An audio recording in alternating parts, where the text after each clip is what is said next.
রতন কিয়ে নবঘন ঘটা, নখিলে নখিল নহে কালিয়া অঙ্গের ছটা। এটা গরানহাটি ঘরের একটা প্রসিদ্ধ গান।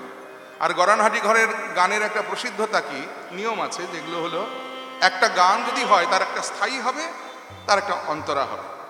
এটা না হলে কিন্তু গরানহাটি ঘরের বৈশিষ্ট্য রক্ষা হবে না।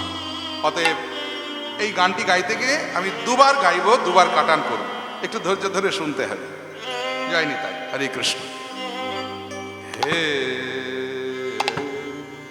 হে হে গো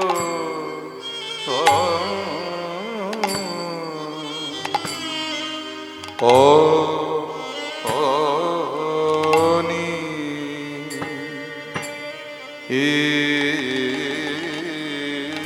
লো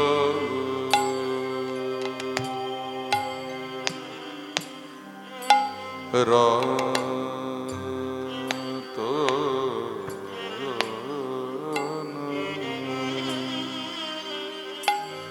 নীল রতন কি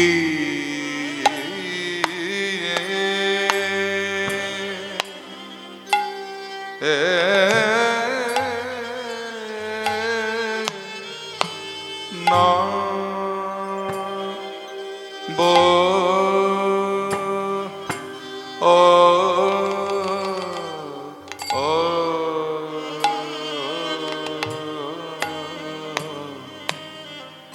আহা নব ঘন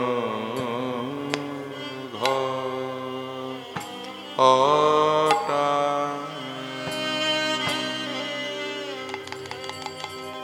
হে হে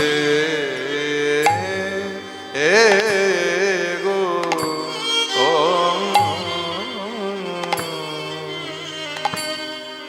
ও ও নি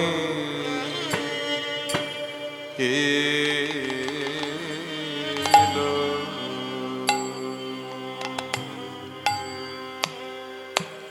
কি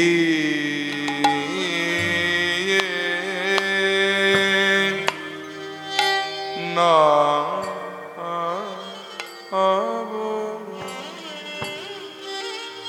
কি যে নব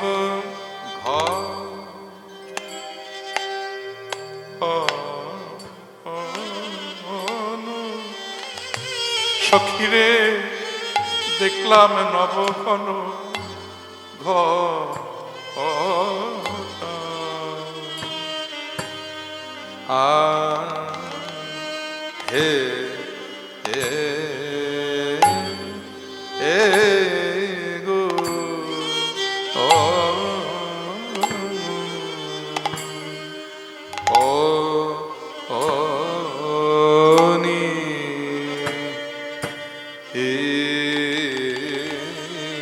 লো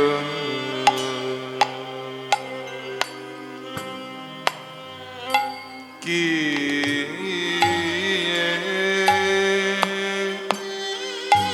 না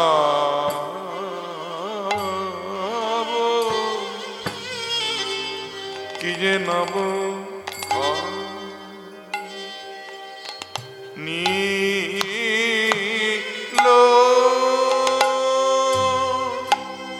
ও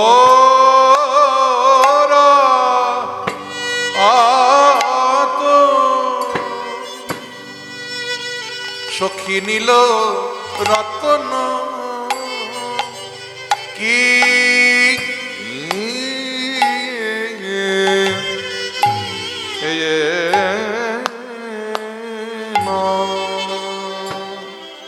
বো কি যে নব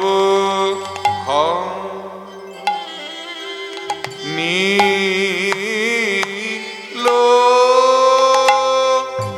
ও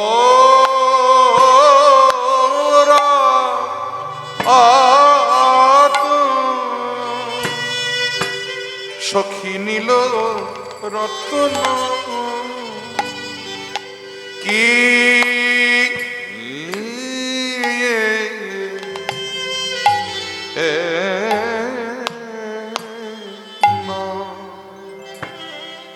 বো ও রতন রে, রতন রে কি বান বো রতন রতন কি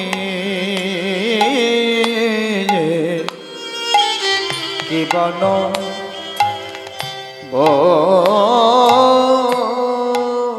দেখলাম রতন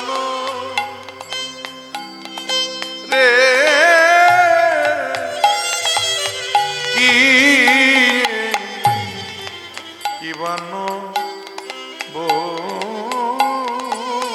ওম রতন রে কি বন আহা রতন রতন কি বন রতন রতন কি বন ও রতন রতন রে কি বন ও রতন রতন কি বন রতন রে কি বন রতন তাই গৌর হরিব কি বন ও রতন রে কি বন কি যে নব এবার অন্তর সখী রে ও গো হেই গো নখী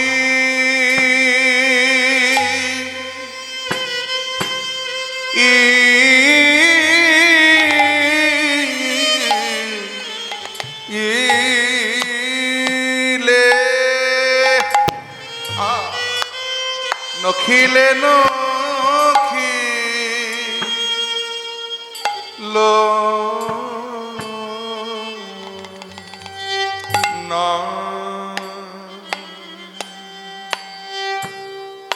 হে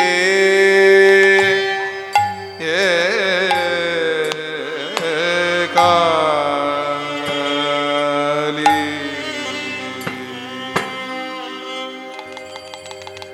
আহা কালিয়া অঙ্গের কালিয়া অঙ্গের ছটা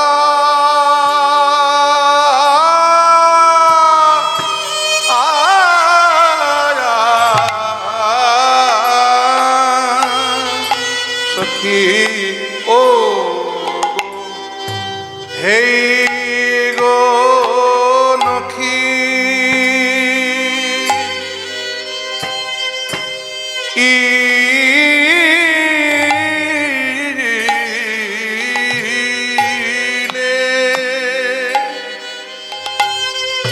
আহা এমন কি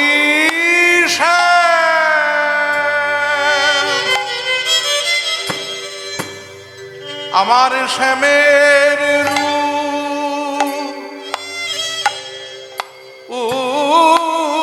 রূপ গো দেখে আমার আখি পিছো লো পিছলই সখীরে এমন কি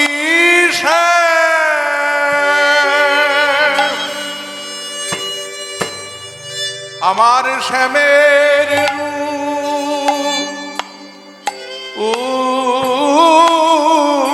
রূপ গো দেখে আমার আখি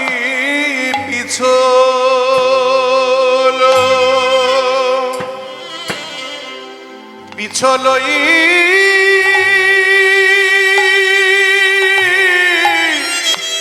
সখিরে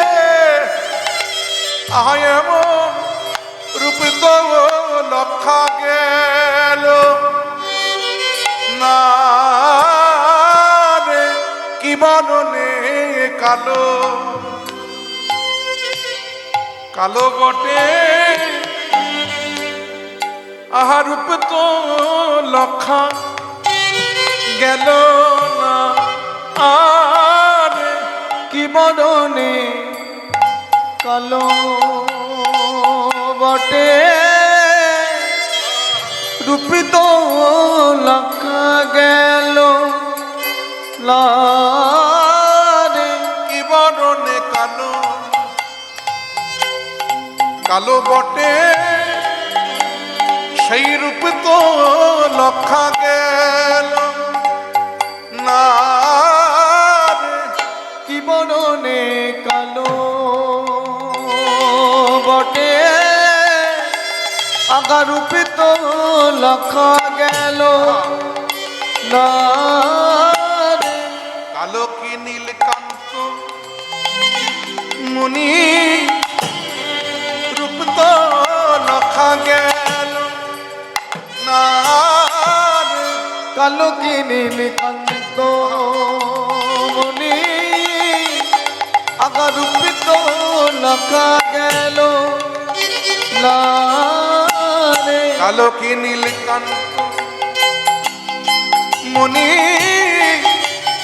আহার রূপ তো লক্ষা গেল না রে।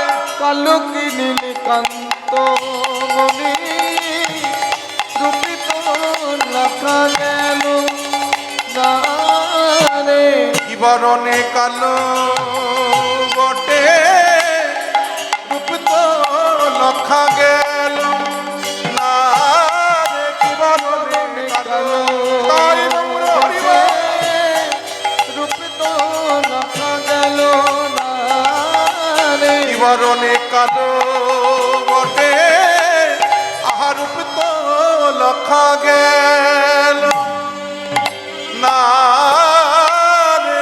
সখী রে আহায় গো হেই গো ও নখী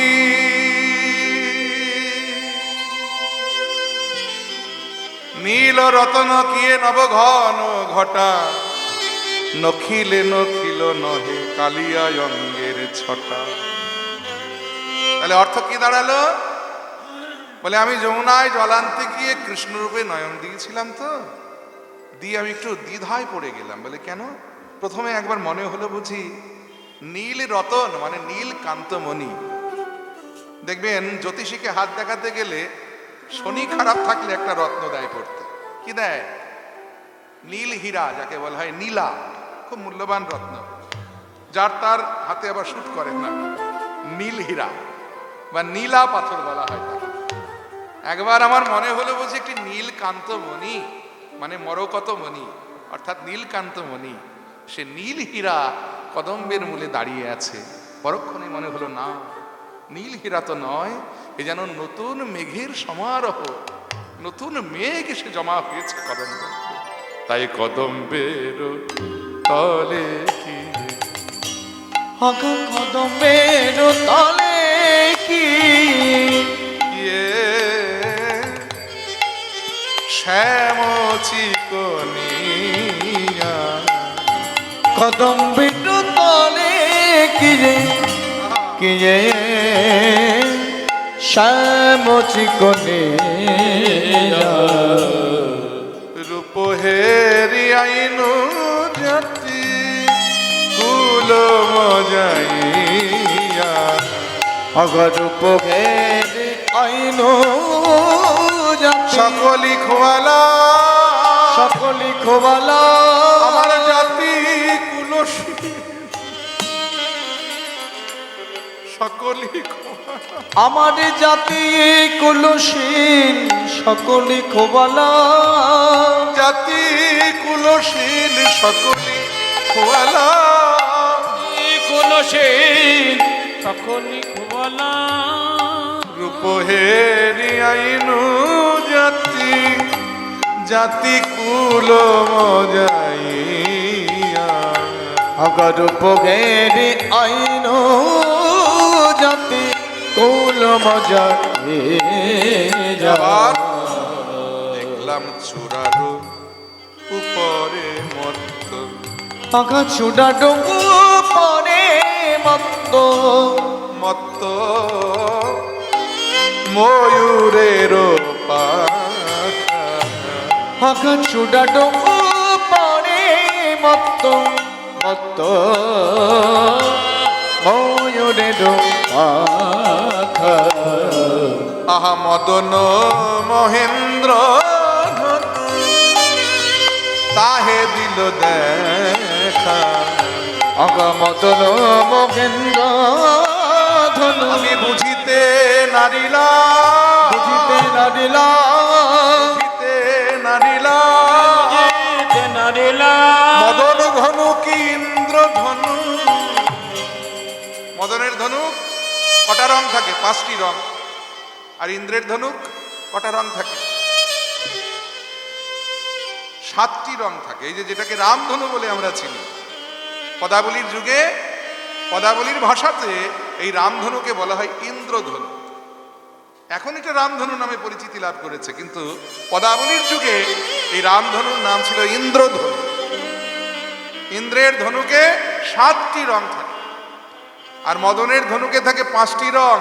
আমার গোবিন্দের মাথার উপরে যে চূড়া বাঁধা আছে, সেই চূড়াতে যে ময়ূর পুচ্ছটা ঝলমল করছে, তার রং দেখে মনে হলো একবার বুঝি ওখানে ভাবলাম যে ইন্দ্রের ধনুক, পরক্ষণে ভাবলাম না, বুঝি ওখানে মদনের ধনুক অবস্থান করছে। বদন কমল আগা বদন কমল কি পুনমি কোচন্দ বদন কমল কি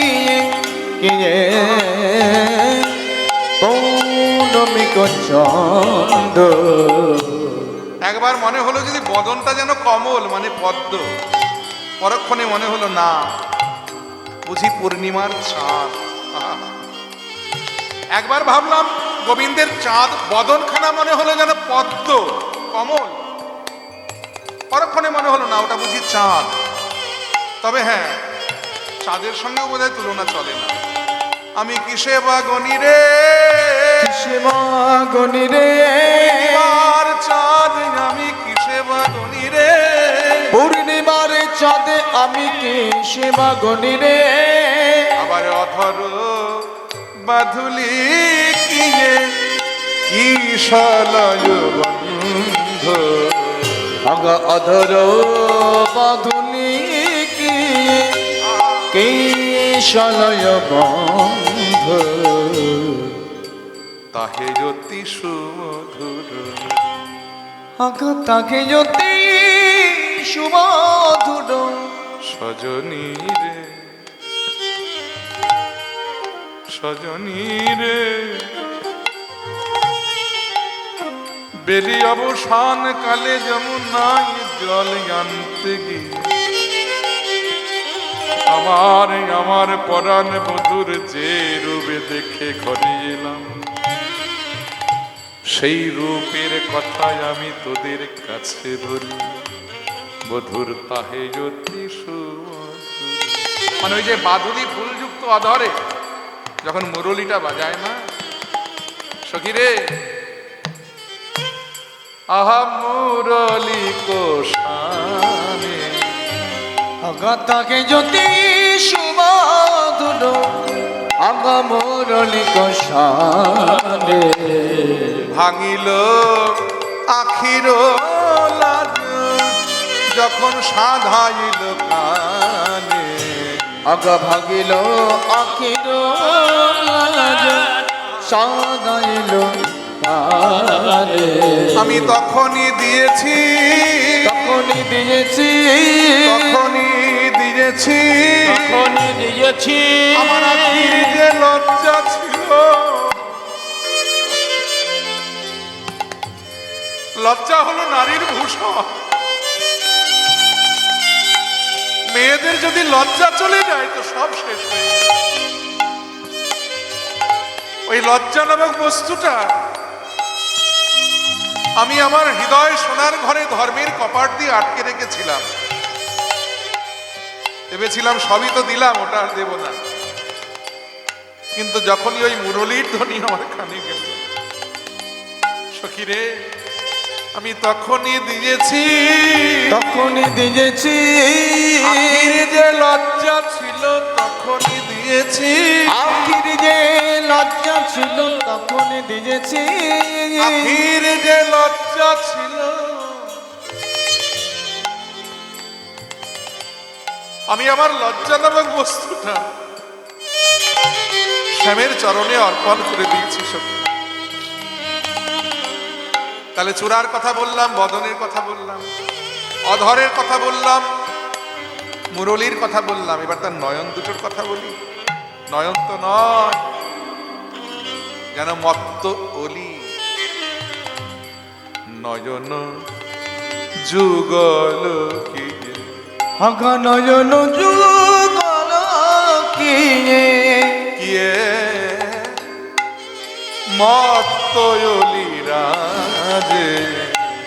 নয়ন যুগল কিয়ে, কিয়ে মত্তজলে রাজে। অমনি অলক্ষিতে দংশয়ে যুবতী আমাজে। আগা অলক্ষিতে দাশয়ে যুবতী মাঝে। ওই যে আগেই বললাম যে একবার বদন দেখে মনে হলো যেন প্রস্ফুটিত পদ্ম। আর বদন যদি পদ্ম হয়, নয়ন দুটো হলো ভ্রমর। ওই প্রস্ফুটিত পদ্মে বসে বসে মধু পান করছিল এতক্ষণ। আর যেই আমি তার পানে নয়ন দিলাম, অমনি নয়ন ভ্রমর দুটো উড়ে এসে আমার হৃদয়ে দংশন করল। এখন বিষে অঙ্গ জড়, বিষে অঙ্গ জড় জড়। আমি আর যে পাশরিতে না, বিষে অঙ্গ জড় জড়। আমি আর যে বাঁশরিতে নারী, বিষে অঙ্গ জড় জড়। আমি আর যে পাশরিতে না, বিষে অঙ্গ জড় জড়। আমি আর যে বাঁশরিতে নারী, বিষে অঙ্গ জড় জড়। আর এই কথা যেই রাধারানী বলেছে, একজন অলক্ষে দাঁড়িয়ে রাধার কথাগুলো শুনছিলেন সখী ভাবসিক্ত হয়ে। তিনি হলেন এই পদাবলীটি যিনি রচনা করেছেন। এই পদাবলীটি যিনি রচনা করেছেন ইনি হলেন অষ্টকবিরাজের এক কবিরাজ, যার নাম হলো গোবিন্দ দাস কবিরাজ। সেই আগের জন গৌরচন্দ্রিকার পদাবলী যিনি রচনা করেছিলেন, তিনি 6 চক্রবর্তীর একজন ছিলেন গোবিন্দ চক্রবর্তী। আর ইনি হলেন গোবিন্দ দাস কবিরাজ, অষ্টকবিরাজের এক কবিরাজ। শ্রীখণ্ডে জন্ম হয়েছিল মামার বাড়িতে। রামচন্দ্র কবিরাজের ছোট ভাই ছিলেন ইনি। জয় নিতাই, হরে কৃষ্ণ। সেই গোবিন্দ দাস বললেন যে রাধারানী, তোমার একটু বলাটা ভুল হলো। বলে কি? ওই গোবিন্দ দাসে কহে সে না দিঠি বিষে গো। গোবিন্দ দাসে মনে সেনা দিঠি বিষে গো। না পিয়ে অধর সুধা কে বাজিয়ে আইসে গো। কে বাজিয়ে আইসে। তুমি অধর সুধা পান করো, তুমি অধর সুধা পান করো। একটু বলে নি দাঁড়া। তুমি বললে যে ভ্রমর তোমায় দংশন করেছে বলে তোমার অন্তরে বিষ হয়েছে। তুমি হয়তো জানো না যে ভ্রমরের দংশনে কখনো বিষ হয় না। ভ্রমরের দংশনে যদি বিষ হবে তাহলে ভ্রমর তো রোজ ফুলকে দংশন করে, ওই ফুল তো বলে না যে আমার বিষ হলো, বা তুমি আমার উপরে আর বসো না, আমার জ্বালা হচ্ছে, কষ্ট হচ্ছে। আর তুমি বলছো যে গোবিন্দের নয়ন ভ্রমর উড়ে এসে তোমার হৃদয়ে দংশন করেছে বলে তোমার হৃদয়টা জ্বলে যাচ্ছে বিষে। ঠিক আছে, মেনে নিলাম যে তোমার হৃদয়ে বিষ হয়েছে, তুমি ভয় পাচ্ছ কেন? তোমার কাছে তো সুধা আছে, অমৃত আছে, পান করে নাও, বিষের জ্বালা আর তোমার থাকবে না। সেটা কি? ওই যে অধর সুধা পান করো, তুমি অধর সুধা পান করো, তোমার বিষের জ্বালায় আর থাকবে না গো। গোবিন্দের অধর সুধা পান করো, ওই বিষের জ্বালা থাকবে না গো। অধর সুধা পান করো, আহা বিষের জ্বালায় আর থাকবে না গো। ও গো রাধে বিনোদিনী, ওই বিষের তাই গৌর হরিবল। বিষের জ্বালা থাকবে না গো। জগন্নাথে বিনোদিনী, তুমি অধর সুধা পান করো। তাই গোবিন্দ দাস কহে সেনাদিঠি বিষে না পিয়ে অধর সুধা কে বাজিয়ে আইসে। এই রাধারানী সখীদের সঙ্গে এমনি করে কৃষ্ণ রূপের কথাগুলি বলতে বলতে এমন সময় তিনি শুনতে পেলেন যে ওই রাধারানী শুনতে পেলেন কৃষ্ণের বংশীর ধ্বনি। আর বংশীর ধ্বনি যেই শুনলেন সঙ্গে সঙ্গে সখীদের সঙ্গে তিনি কৃষ্ণ দর্শনের সেজে সেজে অমনি চলেছেন কৃষ্ণ দর্শনে। রাই কনক মুকুর কাতি, কনক মুকুর কাতি, রাই কনক মুকুর কাতি, কনক মুকুর কাতি। আহা কনক মুকুর, কনক মুকুর। বলে আর রাধারানীর মুখমণ্ডলটা কেমন? না সোনার আয়নার মতো। আবার বলছে না না না না, আমি ভুল বলে ফেললাম। কনক মুকুর কিসে বাগনি, কনক মুকুর কিসে বাগনে, আমার রাই মুখ লাবণ্য আগে। কনক মুকুর কিসে বাগনি, আমার রাই মুখ লাবণ্য আগে। কনক মুকুর কিসে বাগনে, আহা শ্যাম বিলাসের সুন্দর তনু, শ্যাম বিলাসের সুন্দর তনু। সাজয়ে কতেক ভাতি। কি দিয়ে সাজিয়েছে? নীল বসন রতন ভূষণ, নীল বসন রতন ভূষণ, জল দে দামিনী সাজে। জলদে দামিনী সাজে। আবার চাচর কেশের বিচিত্র সেবেনী, কাঁচর কেশের চিত্র সেবে। দুলিছে হিয়ার মাঝে গো, তুলিছে হে আর মাঝে। সিথাই সিঁদুর নয়নে কাজর, সিধাই সিঁদুর নয়নে কাজর, তাহে চন্দনের লেখা। তাহে চন্দনের লেখা। আচ্ছা করে দিচ্ছি, হ্যাঁ করে দিচ্ছি।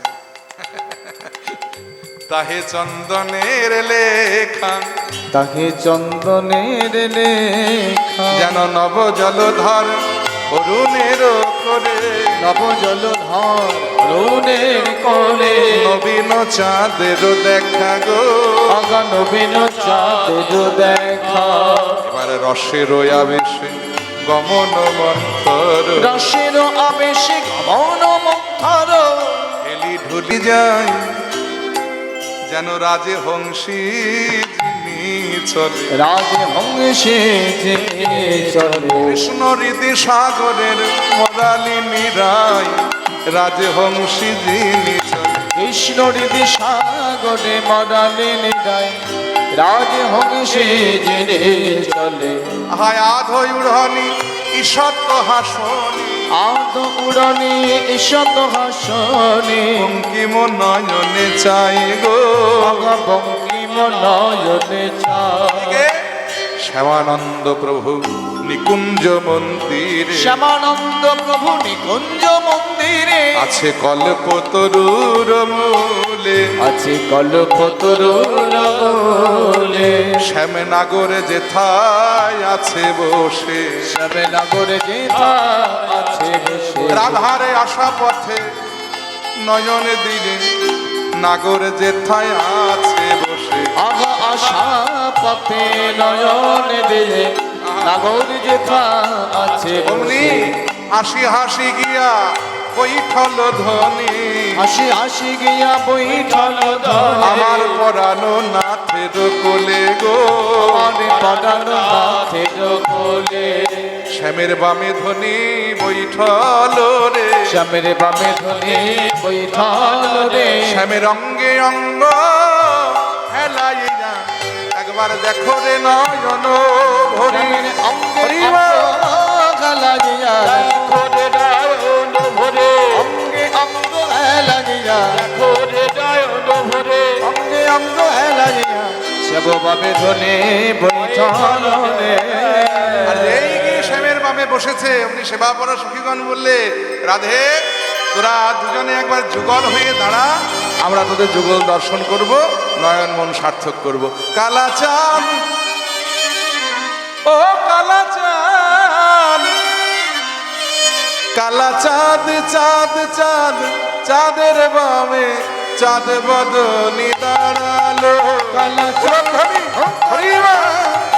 কালা চাঁদ চাঁদ চাঁদের বামে চরবদনে দাঁড়ালো চাঁদ চাঁদ চাঁদের বাবু চাঁদের বদনে দাঁড়ালো চাঁদ বদনি দাঁড়ালো আমার প্রেমময়ী দাঁড়ালো চাঁদ বদনে দাঁড়ালো আমার প্রেমময় দাঁড়ালো চাঁদ বদনে দাঁড়ালো আমার প্রেমময় দাঁড়ালো কালা চাঁদ ও কালা চাঁদ কালা চাঁদ চাঁদ চাঁদের বামে চাঁদ বদনি দাঁড়ালো হরিবা। চাঁদের বাবু চাঁদের বদনে দাঁড়ালো স্বামীর হাতে মোহন বাসি রায়ের মাথায় বেলি আবার শ্যামের মাথায় মোহন চূড়া বেনি ধরে পনি শ্যামের হাতে মগন বাঁশি রায়ের মাথায় বেলি শ্যামের মাথায় মগন চূড়া বেনি ধরে পড়ে কালা চাঁদ ও কালা চাঁদ কালা চাঁদ চাঁদ চাঁদের বামে চাঁদ বদনি দাঁড়ালো উলধ্বনি হরিবা। চাঁদের বামে চাঁদের বদনে